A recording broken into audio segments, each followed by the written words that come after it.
فرزند زہرا یہ حالات برے ہیں۔ کاشانۂ بصیرت ویب سائٹ، واٹس ایپ اور یوٹیوب چینل پر مشتمل ایک ایسا مکمل پلیٹ فارم جس پر محروم بصارت کے لیے بالخصوص اور تمام افراد کے لیے بالعموم سینکڑوں کی تعداد میں مستند اسلامی کتب دستیاب ہیں۔ لہذا گزارش ہے کہ آپ اپنی ذمہ داری نبھاتے ہوئے کاشانۂ بصیرت کی ویب سائٹ کو وزٹ، واٹس ایپ چینل کو فالو اور یوٹیوب چینل کو سبسکرائب کرنے کے ساتھ ساتھ بیل آئیکن کو پریس کیجئے تاکہ آپ علم کے حصول کے ساتھ ساتھ مذہب اہل بیت کی اشاعت میں بھی اہم کردار ادا کرتے رہیں۔ کاشانۂ بصیرت۔ حالات برے ہیں۔ السلام علیکم ورحمۃ اللہ وبرکاتہ۔ سامعین، آپ سماعت فرما رہے ہیں ندائے عدالت انسانی۔ مصنف ہیں جارج جرداق، مترجم ہیں علامہ سید محمد باقر النقوی صاحب۔ آج ہم آپ کے سامنے اس کی 12ویں ریکارڈنگ پیش کر رہے ہیں، صفحہ نمبر 137۔ عنوان جاری تھا حاجت برآری۔ ہم نے جہاں پہ اختتام کیا تھا وہیں سے دوبارہ جوڑتے ہیں اپنے سلسلے کو۔ علی ابن ابی طالب نے عوام الناس کی احتیاج اور ناداری دور کرنے کے لیے اثباتی اقدامات کیے۔ ان کے اقدامات 2 بنیادوں پر قائم تھے۔ ایک یہ کہ بیت المال کی دولت، اراضی، جائیدادیں اور حصول دولت کے تمام ذرائع پوری قوم کی ملکیت ہیں، اور ضروری ہے کہ ان چیزوں کو استحقاق اور احتیاج کے لحاظ سے پوری قوم پر تقسیم کیا جائے۔ ہر شخص کام کرے اور اپنی محنت کے لحاظ سے ان سے فائدہ اٹھائے۔ کسی کو یہ حق نہیں کہ وہ اپنی ذاتی خواہش سے جو چاہے لے لے اور مال عام کو اپنا خاص مال قرار دے۔ افراد کی بھلائی بھی اسی میں ہے کہ وہ سوسائٹی اور سماج سے تعاون کریں، اپنی ذات سے دوسروں کو فائدہ پہنچائے اور خود دوسروں کے ذریعے مستفید ہوں۔ وہ سوسائٹی اور سماج سے جتنے فائدے اٹھائیں گے وہ ان فوائد سے 1000 گنا زیادہ ہوں گے، اور جو ان افراد کی ذات سے سوسائٹی اور سماج کو پہنچیں گے۔ امیر المومنین علیہ السلام ارشاد فرماتے ہیں، جس شخص نے اپنا ہاتھ قوم اور قبیلے کی ایذا رسانی سے روکا، اس نے یوں تو اکیلا اپنا ہاتھ روکا مگر ہزاروں ہاتھ اپنے سے دور کر دیے۔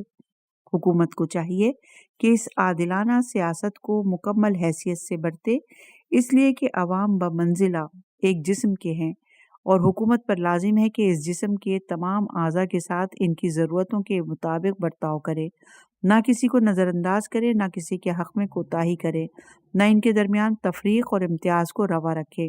اسی صورت سے حکومت کے لیے ممکن ہے کہ وہ قوم سے خراج اور بیت المال کے حقوق حاصل کر لے اور رفع عامہ کے کاموں میں خرچ کرے۔ دوسری چیز جس پر علی علیہ السلام نے اپنے عمل کی بنیاد رکھی، زمین کی آباد کاری کی کوشش تھی کہ خلائق کی زندگی اور ان کی فلاح اور بہبود کا اسی زمین کی آبادی پر انحصار ہے۔ عمال کو چاہیے اور والیوں کو چاہیے کہ وہ جتنا خراج اور سرکاری محصولات حاصل کرنے کے لیے سرگرمی سے کام لیتے ہیں، اس سے کہیں زیادہ زمین کو آباد کرنے کی کوشش کریں، کہ جب زمین ہی آباد نہ ہوگی تو خراج کہاں سے ملے گا۔ ہر وہ حاکم جو زمین کو تو آباد نہ کرے اور پبلک سے خراج کا خواہ ہو، وہ نادان و ظالم ہے۔ وہ چاہتا ہے کہ شہر ویران ہو جائیں، خلائق تباہ ہوں اور خود اپنی وقت اور عزت خاک میں ملا دے۔ زمین اپنے آپ آباد نہیں ہو جاتی، اور نہ حکام کی حماقت یا سطوت حاکمانہ سے آباد ہو جاتی ہے۔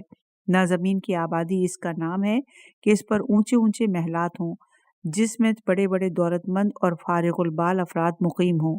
زمین محنت کشوں کی کوششوں سے، دیہات کے باشندوں کی خوشحالی سے آباد ہوتی ہے۔ امیر المومنین علیہ السلام کی سخت ممانعت تھی کہ اگر رعایا خستہ حال ہوں اور اپنے حکام سے خوش نہ ہوں تو ان سے خراج ہرگز نہ لیا جائے۔ اصول رعایا پروری انسان دوستی اور اخلاقی قدروں کا تقاضا ہے کہ رعایا خراج خوشی کی خاطر عنایت کریں، نہ کہ تنگی و پریشان حالی کی حالت میں۔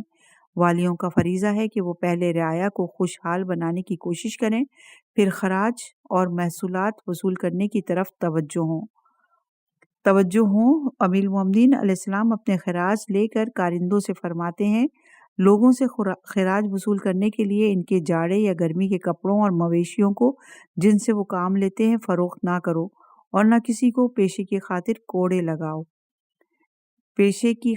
کوڑے نہ لگاؤ، اور نہ انہیں پیشے کے لیے پیروں پر کھڑا رکھو، اور نہ ان کے سامان میں سے کوئی چیز خراج کے لیے فروخت کرو، اس لیے کہ خدا نے ہمیں یہ حکم دیا ہے کہ ضرورت سے جو فاضل ہو وہ لیں۔ نیز ارشاد فرماتے ہیں کہ مالگزاری کے معاملے میں مالگزاری ادا کرنے والوں کا مفاد پیش نظر رکھنا، کیونکہ باج گزاری کی بدولت ہی دوسروں کے حالات وسیع کیے جا سکتے ہیں۔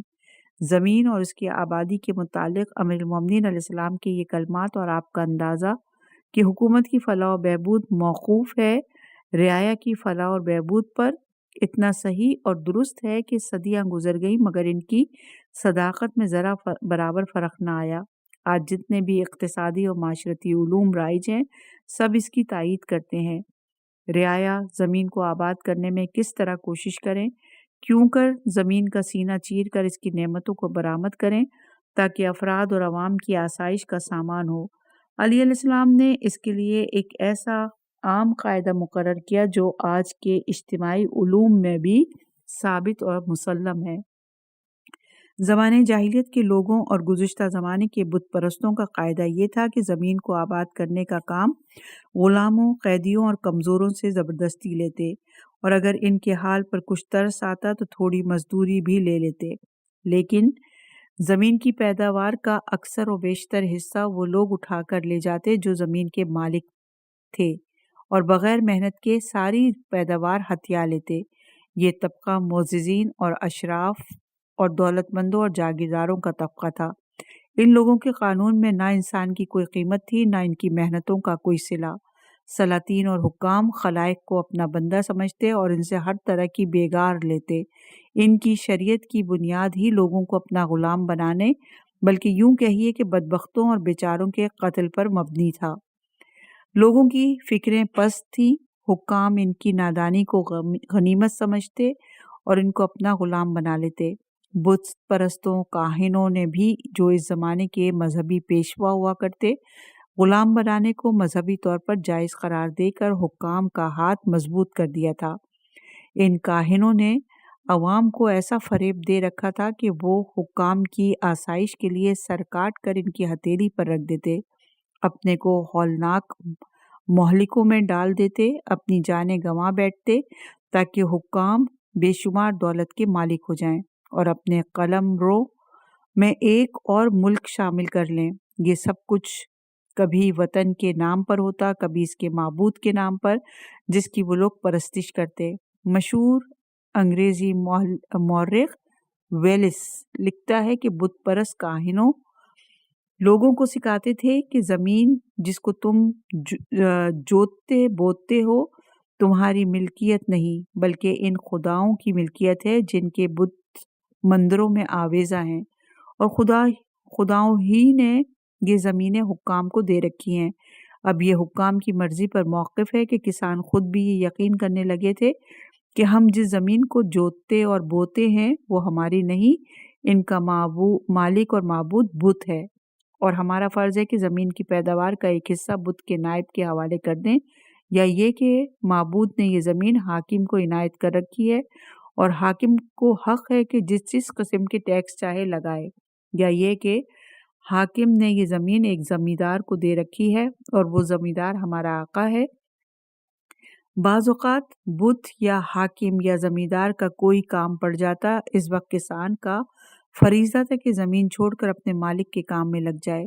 کسان کے ذہن اور دماغ میں یہ فطور تک نہ ہوتا کہ جس زمین کو ہم جوتتے اور بوتے ہیں اس پر ہمارا کوئی حق نہیں،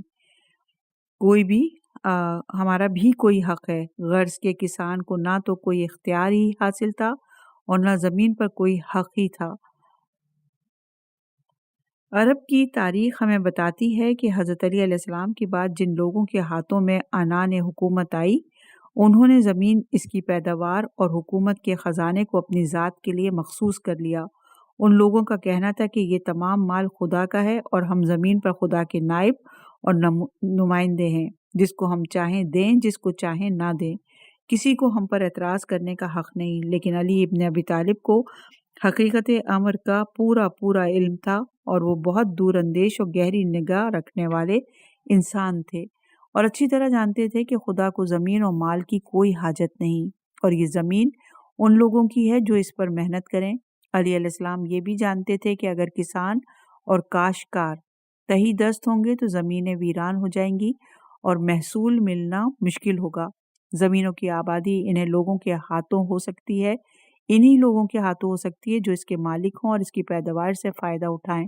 اگر کاشتکاروں کو یہ یقین ہو جائے کہ ہماری نعمتوں کا ثمرہ ہمیں حاصل نہ ہوگا بلکہ فضول خرچ حاکموں کے پاس پہنچ جائے گا اور ان کے خزانے بھریں گے، تو سستی اور بے دلی سے کام کریں گے اور زمین کی آبادی میں سعی اور کوشش نہیں کریں گے۔ خود وہ بھی پریشان حال ہوں گے اور دوسرے بھی ان کی ریاضتوں کے پھل سے محروم رہیں گے۔ لیکن اگر انہیں یہ معلوم ہو جائے کہ ہم جتنی زیادہ محنت کر کے زیادہ غلہ پیدا کریں گے، اتنا ہی زیادہ ہمیں فائدہ ہوگا، ہماری اولاد کو فائدہ ہوگا، اور حکومت بھی زراعتی ٹیکس لے کر اپنے عزیزوں رشتہ داروں میں بانٹ نہ دے گی بلکہ رفع عامہ کے کاموں میں خرچ کرے گی، تو وہ جی جان سے محنت کریں گے، وہ بھی خوشحال ہوں گے اور حکومت کا خزانہ بھی افزوں ہوگا۔ رعایا کی خوشنودی اور رضامندی امیر المومنین علیہ السلام کی نظروں میں عوام کی فلاح و بہبود اور حاکم کی حالت کی بہتری دو نواحی کا واحد ذریعہ تھی۔ زور اور زبردستی بدترین تدبیر ہے۔ امیر المومنین ارشاد فرماتے ہیں، حکمرانوں کے لیے بہترین خنکی چشم اور مسرت قلب کا باعث یہی ہے کہ شہروں میں عدل و انصاف قائم اور رعایا کی محبت اور مودت ظاہر ہونے لگے، اور جب تک ان کے دل سالم اور صاف نہ ہوں ان کی طرف سے محبت ظاہر نہیں ہوتی، اور ان کا اخلاص اس وقت تک درست اور قابل اعتبار نہیں ہو سکتا جب تک کہ وہ اپنے والی کے تحفظ پر آمادہ نہ ہوں۔ اس کے عہد کو گراں سمجھنا اور یہ خیال کرنا نہ چھوڑ دیں کہ اس کی مدت حکومت ختم ہونے میں بڑی دیر لگے گی۔ علی علیہ السلام نے کاشتکاری اور ہر دوسرے کام کو باعزت پیشہ سمجھا، معطل و بیکار رہنے سے روکا، ہر شخص کو اس کی محنت کے لحاظ سے مزدوری دینا واجب قرار دیا۔ ان باتوں میں علی علیہ السلام نے بڑی سختی برتی تاکہ ہر شخص یہ سمجھ لے کہ جب تک کوئی شخص محنت مشقت نہ کرے علی اس کو دینے دلاتے نہیں۔ اپنی حقیقی بھائی عقیل ابن ابی طالب کے ساتھ علی کا برتاؤ دنیا جانتی ہے۔ انہوں نے بغیر کسی محنت و خدمت کے علی علیہ السلام سے روپے پیسے چاہے تھے، علی نے انہیں مایوس اور ناکام واپس کر دیا۔ علی علیہ السلام کی نظروں میں اس سے بدتر کوئی ظلم نہ تھا کہ کام کرنے والے اس کو مزدوری نہ دی جائے اور سوئی کی نوک کے برابر بھی اس کی حق تلفی کی جائے۔ اگر کوئی کام معززین اور اشراف سے عمل میں آئے تو اسے بہت اہمیت دی جائے، اور اگر معمولی لوگ یہ کام کریں تو اسے حقیر سمجھا جائے۔ ضروری ہے کہ کام کو دیکھا جائے نہ کہ کام کرنے والے کو۔ اگر کام بڑا ہے تو کام کو بڑا سمجھا جائے، اس کا انجام دینے والا معمولی شخص ہی کیوں نہ ہو۔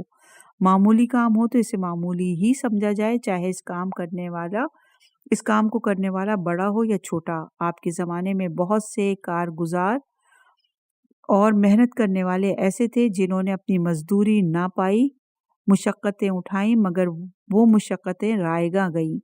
امیر المومنین علیہ السلام کو یہ بات انتہائی ناگوار تھی۔ جب تک زمین پر انسان کے قدم رہیں گے، امیر المومنین علیہ السلام کا یہ ارشاد سماجی اور اخلاقی دستور کا لازوال سرمایہ بنا رہے گا۔ آپ فرماتے ہیں، ہر شخص جس کارنامے کو انجام دے اسے پہچانتے رہنا اور ایک کارنامے دوسرے کی طرف منسوب نہ کر دینا، اور اس کارنامے کی وجہ سے وہ جس انعام اور اکرام کا مستحق ہو اس میں کمی نہ کرنا، اور کبھی ایسا نہ کرنا کہ کسی شخص کی بلندی اور رفعت کی وجہ سے اس کے معمولی کام کو بڑا سمجھو اور کسی کے بڑے کام کو اس کے خود پست ہونے کی وجہ سے معمولی قرار دو۔ زمین کی آبادی اور کام کے لحاظ سے پوری اجرت، یہ دو مضبوط ستون تھے جن پر علی بہتر صالح معاشرے کی عمارت کھڑی کرنا چاہتے تھے۔ ایک علاقے کے لوگ امیر المومنین علیہ السلام کی خدمت میں آئے اور درخواست کی کہ ہمارے علاقے میں ایک نہر ہے جو پٹ چکی ہے، اگر وہ پھر کھد جائے تو اس سے ہم لوگوں کو بہت فائدہ پہنچے گا۔ ان لوگوں نے خواہش کی کہ آپ حاکم کو لکھ دیں اور اس نہر کی کھدوائی میں شرکت ہر شخص پر لازم کر دیں۔ امیر المومنین علیہ السلام نے یہ تو منظور کیا کہ وہ نہر کھد جائے، لیکن یہ درخواست منظور نہ کی کہ لوگوں کو اس لیے مجبور کیا جائے۔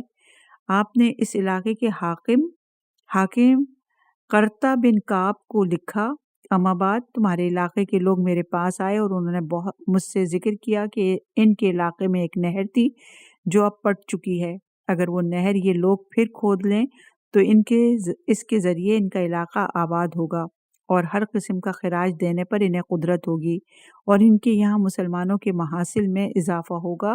ان لوگوں نے مجھ سے خواہش کی کہ میں تمہیں اس مضمون کا خط لکھوں کہ تم وہاں سے لوگوں کو اس نہر کی کھدائی کے لیے اکٹھا کرو، اس کے مصارف برداشت کرنا لازم قرار دو۔ میں تو مناسب یہ نہیں سمجھتا کہ کسی کو ایسے کام پر جسے وہ نہیں چاہتا مجبور کروں۔ تم ایسا کرو کہ نہر کی کھدائی کے لیے لوگوں کو بلاؤ، جو شخص خوشی کی خاطر کام کرنے میں راضی ہو جائے اس سے کام لو، اور جب وہ نہر بن کر تیار ہو جائے تو اس سے وہی لوگ فائدہ اٹھانے کے حقدار ہوں گے جنہوں نے اس کی کھدائی میں حصہ لیا ہوگا، اور جو لوگ حصہ نہ لیں ان کو اس کے استعمال کا حق نہ ہوگا۔ اگر وہ لوگ اپنے علاقے کو آباد کریں اور ان کی اقتصادی حالت بہتر ہو تو یہ کہیں اچھا ہے، یعنی ان کے کمزور ہونے کے کسی سے بیگار نہیں۔ امیر المومنین علیہ السلام کے نزدیک جائز نہ تھا کہ اگرچہ ایک جماعت لوگوں کو اس کی خواہش مند تھی، اصل چیز عمل ہے۔ علی فرماتے ہیں کہ تم کو عمل کرنے کا حکم دیا گیا ہے، رہ گئی نہر تو اس سے وہی لوگ فائدہ اٹھا سکیں گے جو اس کی کھدائی میں ہاتھ بٹائیں گے، لیکن جو لوگ ہاتھ نہیں بٹانا چاہتے انہیں مجبور بھی نہیں کیا جا سکتا۔ یہ کام خوشی کی خاطر ہونا چاہیے، جب اور اکراہ سے نہیں۔ یہ ایسا نظریہ تھا کہ علی ابن ابی طالب کا کہ جس کے وہ سختی سے پابند تھے۔ آج سے صدیوں پہلے کام اور کام کرنے والے کے متعلق امیر المومنین علیہ السلام یہ دستور بنا کر آج کل کے مفکرین مغرب سے سبقت لے گئے۔ 1300 برس پہلے جو بات علی علیہ السلام کہہ چکے تھے وہی آج مغرب کے مفکرین بڑے شد و مت سے پیش کر رہے ہیں۔ امیر المومنین نے عدل و انصاف کی ایسی بنیاد سے زیادہ مضبوط اور دانشمندانہ بنیاد تصور میں بھی نہیں کی جا سکتی، اور وہ بنیاد یہ ہے کہ کسی سے زبردستی کام نہ لیا جائے، چاہے وہ کتنا ہی نفع بخش کیوں نہ ہو، اس لیے کہ زبردستی کام لینا انسانیت کی توہین ہے، انسانیت کی قیمت گھٹا دینا ہے اور اس کی مخصوص آزادی پر ظلم ہے۔